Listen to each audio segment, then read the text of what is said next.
ਦੇ ਨੇ ਉਹਨਾਂ ਦੀ ਨਾ ਕਦਰ ਕਰਨ ਵਾਲੇ ਜਿਹੜੇ ਲੋਕ ਨੇ ਨਾ ਉਹ ਸਾਰੀ ਉਮਰ ਜ਼ਲੀਲ ਹੁੰਦੇ ਨੇ। ਹਰ ਜਗ੍ਹਾ 'ਤੇ ਜ਼ਲੀਲ ਹੁੰਦੇ ਨੇ, ਹਰ ਸ਼ੋਭੇ 'ਚ ਜ਼ਲੀਲ ਹੁੰਦੇ ਨੇ।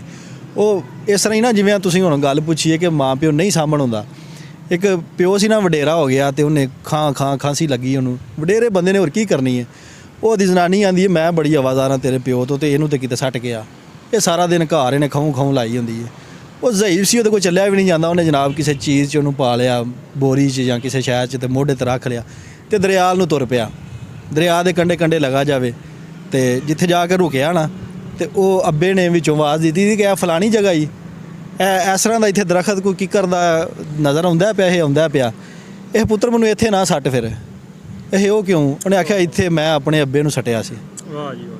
ਇਸ ਜਗ੍ਹਾ 'ਤੇ ਮੈਂ ਆਪਣੇ ਅੱਬੇ ਨੂੰ ਦਰਿਆ 'ਚ ਸੱਟ ਗਿਆ, ਤੂੰ ਮੈਨੂੰ ਥੋੜ੍ਹਾ ਜਿਹਾ ਅੱਗੇ ਕਰਕੇ ਸੱਟ। ਹੁਣ ਮੈਨੂੰ ਉਹ ਵੇਲਾ ਯਾਦ ਆਉਂਦਾ ਪਿਆ। ਅਤੇ ਗੱਲ ਇਹ ਵੀ ਯਾਰ, ਮਾਂ ਪਿਓ ਨੂੰ ਜਿੱਦਣ ਸੱਟਣਾ ਨਾ ਤੁਸੀਂ